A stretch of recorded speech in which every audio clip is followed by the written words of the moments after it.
Alright, तो इस video का जो टॉपिक है that is hoarseness of voice and inflammation of the larynx. अब होर्सनेस ऑफ वॉइस का that is roughness of voice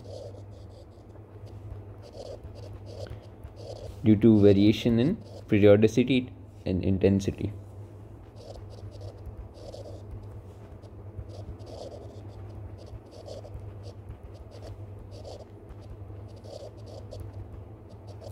ठीक है, अब यूजुअली जो नॉर्मल फिजियोलॉजी होती है उसमें वॉइस प्रोडक्शन के लिए 3 फंक्शंस इंपॉर्टेंट होते हैं वोकल कॉर्ड्स के। एक कि वो अप्रॉक्सीमेट कर सके, मतलब कि वो आपस में एडक्शन कर सके सही तरीके से। ठीक है, दूसरा ये कि अपनी वो proper size and proper stiffness को मेंटेन कर सके। एंड तीसरा ये कि वो रेगुलरली वाइब्रेशन उसकी हो टुवर्ड्स दी एयर जो आ रही है, एयर एक्सपल्स जो हो रही है, तो उससे वो सही तरीके से वाइब्रेट कर सके। अब कुछ कंडीशंस होती हैं जो अप्रॉक्सीमेशन को ख़त्म करती हैं, कुछ कंडीशंस होती हैं जो साइज़ या स्टिफनेस में चेंज लाती हैं, कुछ कंडीशन होती हैं जो वाइब्रेशन वगैरह को करती हैं। यूजुअली वाइब्रेशन कम इफेक्ट होती है, मेन जो है अप्रॉक्सीमेशन और साइज स्टिफनेस का मसला हो रहा था। ठीक है, जैसे बिल्फर्स कुछ एग्जांपल्स हैं, जैसे अगर वोकल कॉर्ड पैरालिसिस हो जाए तो फिर उसमें क्या होगा कि अप्रॉक्सीमेट नहीं कर पाएगा वोकल कॉर्ड, तो फिर होर्सनेस ऑफ वॉइस होगी। या फिर ट्यूमर आ जाए कोई वोकल कॉर्ड का, तो फिर वो मास वोकल कॉर्ड को अप्रॉक्सीमेट नहीं करने देगा, तो फिर हो गया। कभी कभी होता है कि वोकल कॉर्ड की साइज़ ज़्यादा हो जाती है, क्यों, एडिमा हो सकता है या फिर कोई ट्यूमर है वोकल कॉर्ड का, तो उसमें साइज़ बढ़ जाएगी, तो फिर होर्सनेस हो गई। या फिर कभी कभी साइज़ कम हो जाती है, जैसे सर्जरी वगैरह की है किसी ने, या फिर हमारे पास फाइब्रोसिस हो गई ड्यू टू एनी इंजरी वगैरह, तो फिर उसमें हो जाता है। कभी कभी ऐसा होता है कि स्टिफनेस ज़्यादा हो जाती है, जैसे हमारे पास फाइब्रोसिस में होती है, और कभी कभी स्टिफनेस कम हो जाती है जैसे पैरालिसिस में होती है। तो ये इसके डिफरेंट डिफरेंट कॉजेज़ ऐसे करके आ जाते हैं। एटियोलॉजिकली अगर हम कॉजेज़ को सही तरीके से देखें तो फिर हमारे पास कॉजेज़ आर डिवाइडेड इनटू 5 सब ग्रुप्स। ठीक है, और इन पांचों को यूजुअली हम डिस्कस करते हैं, जिसमें से 3 मेन हैं एंड देन 2 साइड वाले हैं। ये वीडियो जो होगी वो स्टार्टिंग वाले पे होगी, उसके बाद दूसरे वाले की अलग से वीडियो आएगी, तीसरे वाले की अलग से वीडियो आएगी। ठीक है, जो फर्स्ट वन है दैट इज़ इन्फ्लेमेशन। ठीक है, जो सेकंड वन है दैट इज़ न्यूप्लाज्म, एंड जो थर्ड वन है दैट इज़ पैरालिसिस। ठीक है, उसके अलावा बाकी 2 और हैं जिसमें हमारे पास ट्रॉमा आ जाता है एंड फिक्सेशन आ जाती है।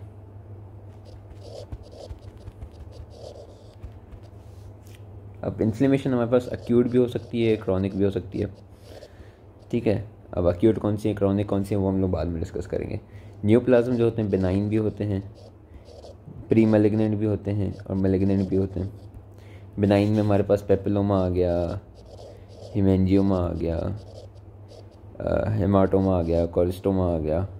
प्री मैलिग्नेंट में ल्यूकोप्लेकिया आ जाता है, मैलिग्नेंट में कैंसर आ जाता है, इसका सार्कोमास आ जाते हैं इसके। ठीक है, फिर हमारे पास पैरालिसिस आ जाती है, रिकरेंट लेरेंजियल नर्व की पैरालिसिस हो सकती है, सुपीरियर लेरेंजियल नर्व की पैरालिसिस हो सकती है। ये दोनों ट्रॉमा में फॉरेन बॉडी है वो उसने ट्रॉमा कर दिया, या फिर फोर्सफुल शाउटिंग से ट्रॉमा हो गया, ईटीटी एंडोट्रिकल इंट्यूबेशन वगैरह से ट्रॉमा हो गया। उसमें भी फिक्सेशन यूजुअली आर्थराइटिस हो जाता है एरेटनॉइड वाले जॉइंट्स में, या फिर कोई ट्रॉमेटिक फिक्सेशन कभी कभी हो जाती है। सही है, उसके अलावा और मिसलिनियस में हमारे पास दूसरे और भी कॉजेज़ हो जाते हैं, जैसे वोकल नोड्यूल है, वोकल पॉलिप है, अल्सर्स हैं। ठीक है, vocal nodule, vocal polyp, ulcers होते हैं, लेरेंजियल होता है। ठीक है, कंजेनाइटल कुछ कॉजेज़ होते हैं, जैसे लेरेंजियल सील भी उसूलन है, वो यूजुअली कंजेनाइटल वाला तो रेयर होता है। लेरेंजियल वेब हो गया, लेरेंजियल सिस्ट हो गया, we have laryngeal seal itself. ठीक है, तो बहुत सारी चीज़ें जिससे हमारे पास होर्सनेस ऑफ वॉइस होती है। अब हम आ जाते हैं to the other topic of the video, that is inflammation of the larynx. अब इन्फ्लेमेशन ऑफ द लैरिंग्स जो है that is divided into acute and chronic.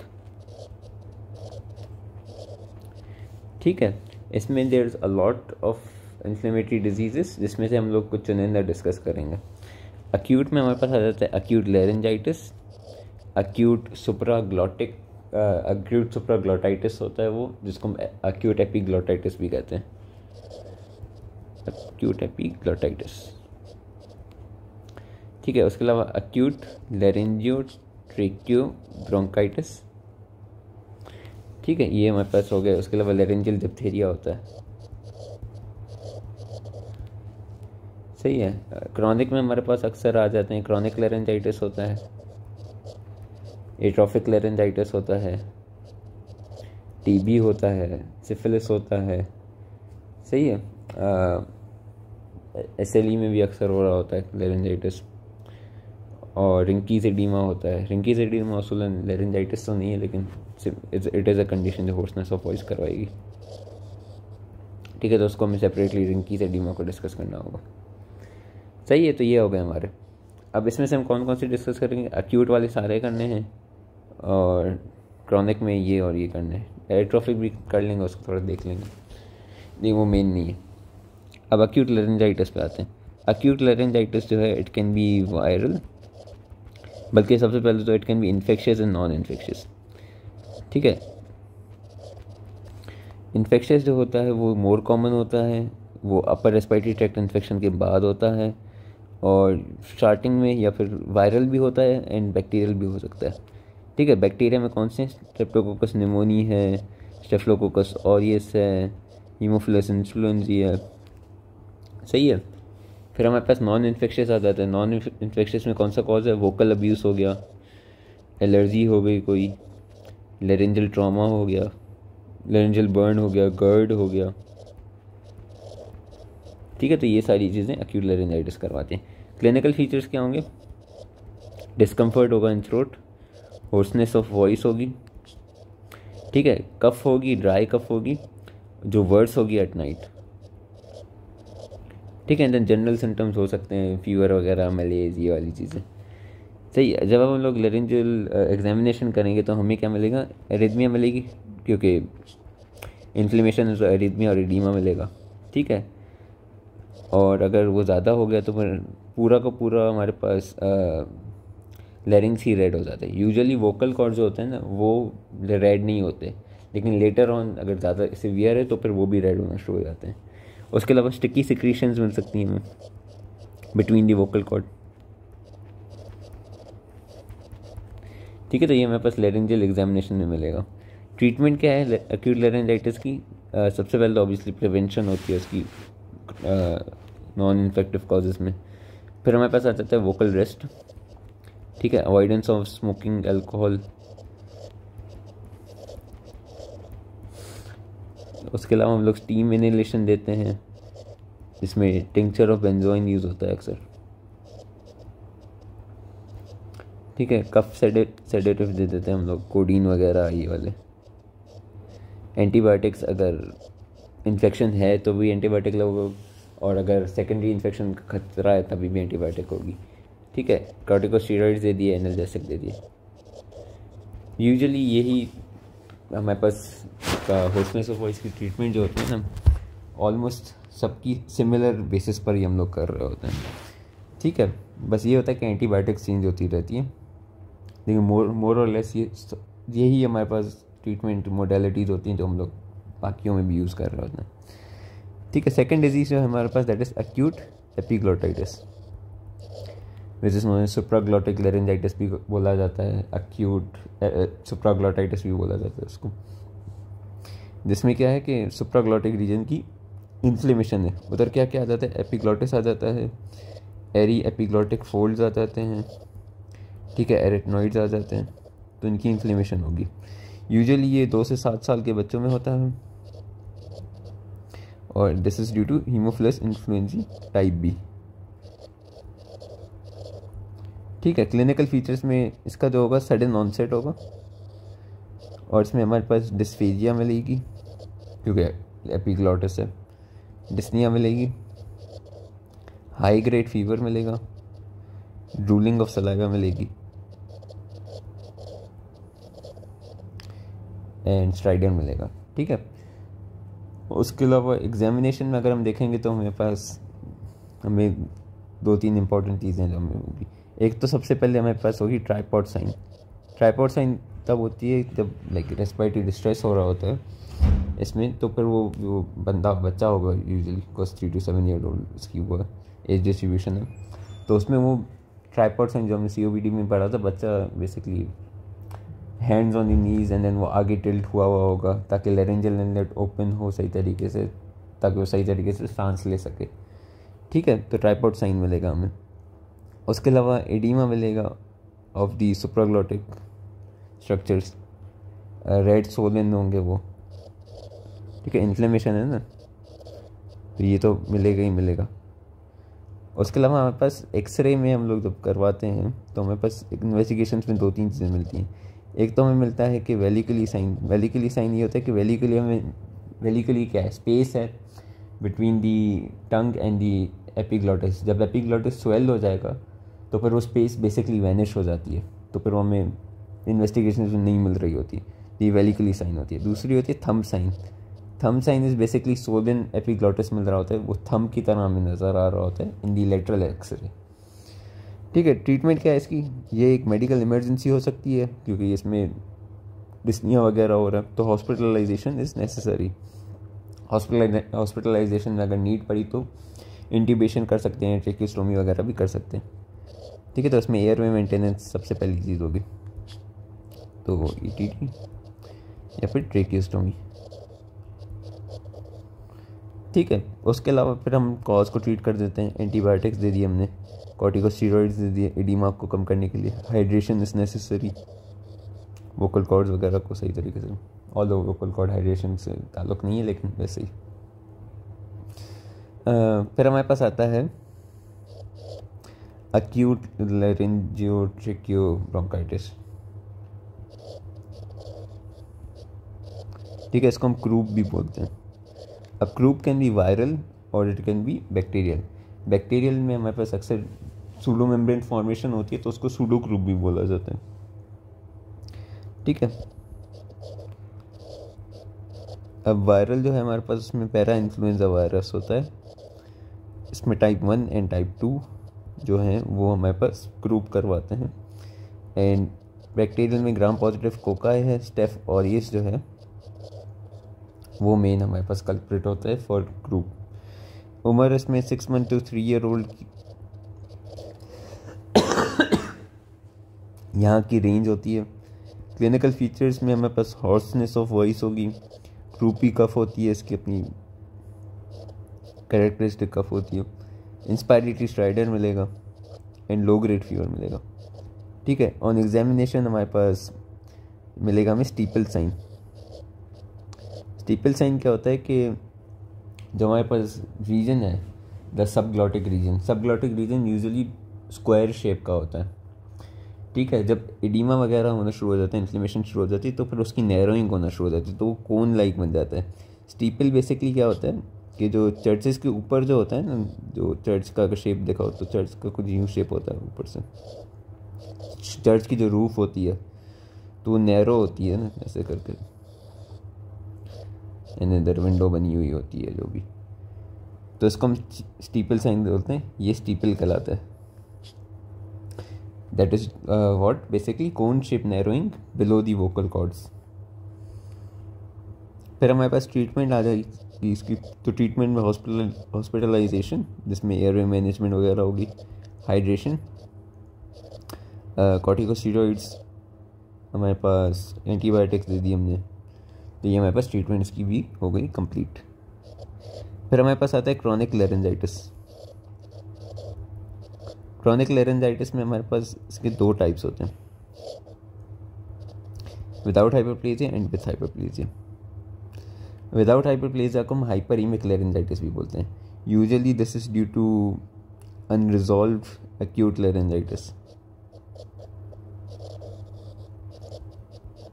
ठीक है, या फिर कभी कभी ये होता है कि इन्फ्लेमेशन होती है, इन्फेक्शन होती है पैरानेजल साइनसिस की या फिर टीथ की या फिर टॉन्सिल की, जो क्रॉनिक जब हो जाती है तो फिर वो अपने साथ लैरिंग्स को भी फिर इन्फेक्ट कर देती है।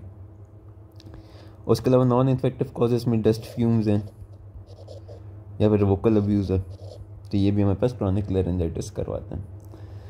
क्लिनिकल फीचर्स में वही है, होर्सनेस ऑफ वॉइस है, ड्राई कफ है, हाइपरीमिया ऑफ लैरिंग्स मिलेगा।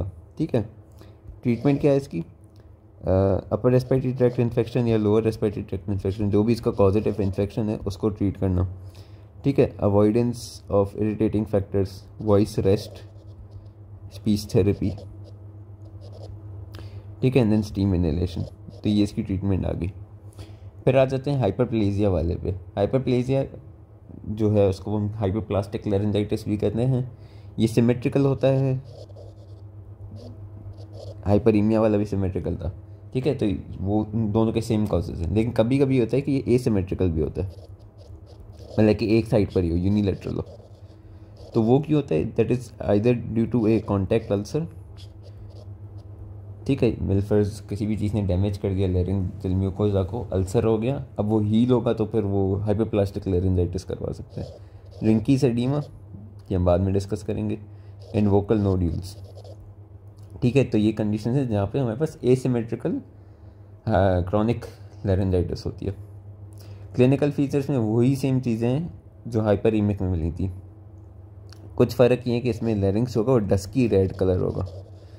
ठीक है, और वोकल कॉर्ड्स भी रेड वगैरह हमें नज़र आएंगे, और impaired mobility of vocal cord होगी।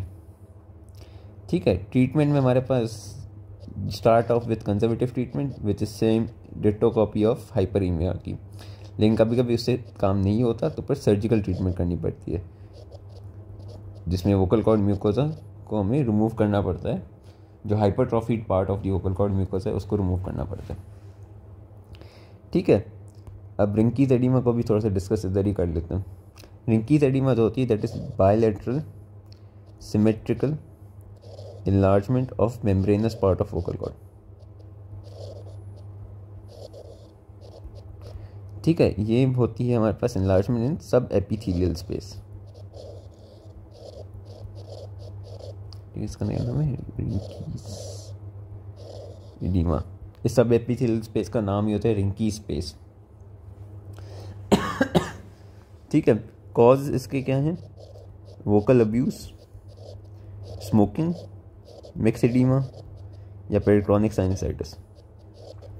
ठीक है, इसमें हमारे पास लो पिच रफ वॉइस होगी और होर्सनेस ऑफ वॉइस मिलेगी हमें। एग्जामिनेशन में फ्यूसिफॉर्म स्वेलिंग होगी ऑफ वोकल कॉर्ड्स। ट्रीटमेंट क्या है इसमें? वॉइस रेस्ट लेना, स्पीच थेरेपी करना, और जो वोकल कॉर्ड का वो वाला हिस्सा है जो रिंकी स्पेस बेसिकली सब एपिथेलियल स्पेस है, उसमें से हम लोग बेसिकली क्या करते हैं कि रिमूवल कर देते हैं, स्ट्रिप ऑफ एपिथेलियम उसकी रिमूव कर देते हैं जिसको हम करते हैं डीकॉर्टिकेशन ऑफ वोकल कॉर्ड। ठीक है, तो डेफिनेटिव ट्रीटमेंट इसकी क्या है? डीकॉर्टिकेशन ऑफ वोकल कॉर्ड। फिर लैरिंजियल डिप्थीरिया पे थोड़ा सा आ जाते हैं। लैरिंजियल डिप्थीरिया जो है वो फेरेंजियल डिप्थीरिया को पढ़ लेना, वो और ये बेसिकली सेम ही चीज़ है। ठीक है, बस ये फ़र्क है कि वो फेरिंग्स में हो रहा था, ये फेरिंग्स के बाद ये लैरिंग्स में जब आ जाता है तो फिर ये लैरिंजियल डिप्थीरिया करवाता है। बाकी इसमें कितना कुछ ज़्यादा खास नहीं, वही कॉम्प्लिकेशन है, वही ट्रीटमेंट है, वही मोडेलिटीज़ हैं, सारी चीज़ सेम है, क्लिनिकल फीचर्स भी वही हैं। ठीक है, फिर हमारे पास आ जाते हैं final thing that is the laryngeal tuberculosis. ठीक है, atrophic laryngitis is usually a result of atrophic rhinitis. उसमें फिर जब म्यूकोजा ड्रिप होता रहता है तो लैरिंजियल वॉल भी एट्रोफी हो जाती है।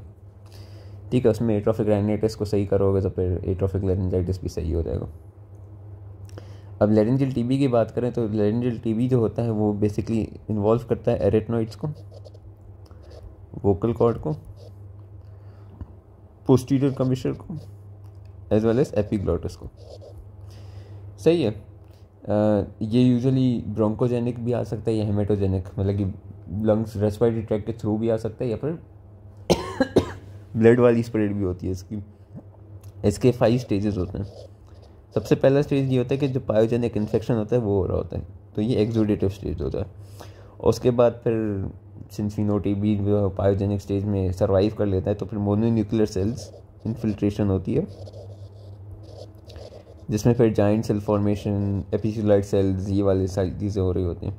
फिर जब वो हो जाता है तो फिर ग्रेनुलोमा फॉर्मेशन होती है जिसको हम बोलते हैं ट्यूबरकल फॉर्मेशन। ठीक है, फिर वो हमारे पास ट्यूबरकल बेसिकली अल्सरेशन करवा रहे होते हैं, जिसमें हमारे पास इसकी क्लासिकल अपीयरेंस आती है मॉथ बिटन अपीयरेंस, सही है। एंड देन फाइनली वो अल्सर हील्स बाय फाइब्रोसिस। ठीक है, ऑन एग्जामिनेशन हमारे पास क्या क्या मिलेगा, हमें impairment of vocal cord adduction मिलेगी, वोकल कॉर्ड पॉलिसी मिलेगी, पेरिकॉन्ट्राइटिस मिलेगी, as well as the mouth bitten appearance जो होती है वो भी मिलेगी। ठीक है, तो ये हो गया हमारे पास inflammation of the larynx done.